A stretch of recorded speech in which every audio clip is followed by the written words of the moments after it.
खबरों में आगे बढ़ते हैं। विश्व हिंदू रक्षा परिषद निकालेगा सनातन मार्च। संभल हिंसा और पलायन पर शंखनाद होगा। सपा सांसद बर्क का पुतला आज फूंका जाएगा।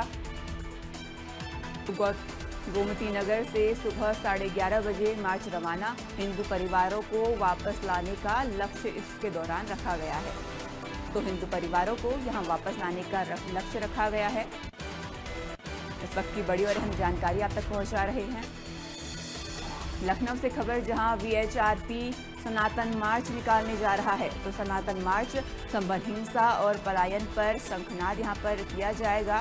सपा सांसद बर्क का पुतला आज फूंका जाएगा। इसी के साथ आपको बता दें, गोमती नगर से सुबह 11:30 बजे ये मार्च निकलेगा। हिंदू परिवारों को वापस लाने का लक्ष्य रखा गया है। इस खबर पर अधिक जानकारी के लिए रजनीश हमारे साथ जुड़े हुए हैं। रजनीश, आज सनातन मार्च निकाला जाएगा, इसका उद्देश्य क्या है? जी, मैं बताना चाहूंगा कि जनपद संभल में 1978 में एक दंगा हुआ था, जिसमें लगभग 84 लोगों की मौत हुई थी।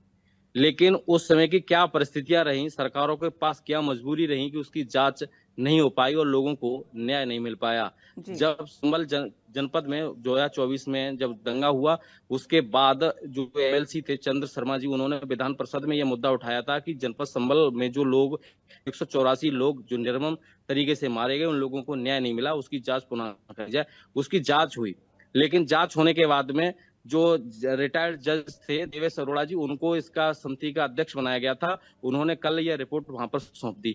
लेकिन जब उस रिपोर्ट का जो लीक होने के बाद ये पता चला कि जनपद संभल के जो शहर है उसमें मात्र 15% लोग बचे हैं, उसके बाद हिंदू संगठन के जो लोग थे उनको बड़ा अजीब और एक हृदय बिरादर विदारक ये बात लगी कि कैसे लोग यहाँ से धीरे धीरे पलायन कर गए। लेकिन अगर मैं शहर की बात करूं तो संभल शहर में के जो जितने भी तीर्थ हैं, क्योंकि आपने भी ये देखा होगा, क्योंकि अभी 1 साल से लगभग काफी दिनों से चर्चा का विषय रहा है, क्योंकि वहां पर चाहे तो तीर्थ है, चाहे कूप है, 19 कूप है वहां पर, और वहां पर चंद्रेश्वर मंदिर है, पंचगोपाल है, राय सती है, क्षेमनाथ है, तमाम ऐसे जगह हैं जो कि एक हिंदू तीर्थ है। और एक चीज और बताना चाहूंगा कि जो मंदिर है उनकी जो शैली है, किस तरह कब बनाई गई, इसका अभी तक किसी को पता ही नहीं है। ऐसा ही को भी नहीं मालूम है कि यह शैली किस तरह किसने बनाई, और उस पर जो लिखे हुए हैं लेख, उनको भी आज तक ऐसा ही मतलब पढ़ नहीं पाई है कि उस पर क्या लिखा गया था। लेकिन एक चीज बताऊंगा कि जो राय सती है, राय सती पर आज भी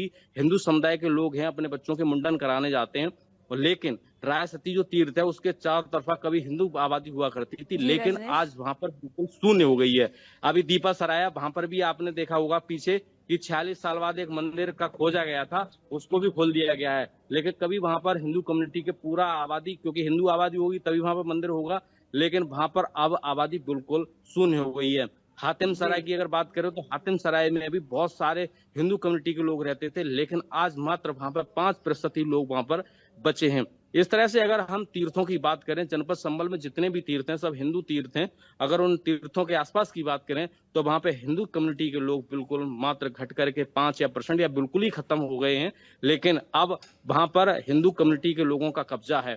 अगर हम जनपद संभल में एक चाकी का पाठ, जिसे बताया जाता है कि आला कभी यहाँ पे आए थे तो उन्होंने अपनी कलाबाजी से उस चाकी के पाठ को वहां पर गाड़ा था। अगर हम उस क्षेत्र एरिया की बात करें तो वहां पर केवल कोतवाली तो है, लेकिन अगर दुकानों की बात करें, चाहे घरों की बात करें, लेकिन उसके चौतरफा केवल मुस्लिम आबादी ही है, वहां पर हिंदू आबादी नहीं है। अगर दुकानें भी हैं तो जानकारी हम तक पहुंचाने के लिए आपका शुक्रिया।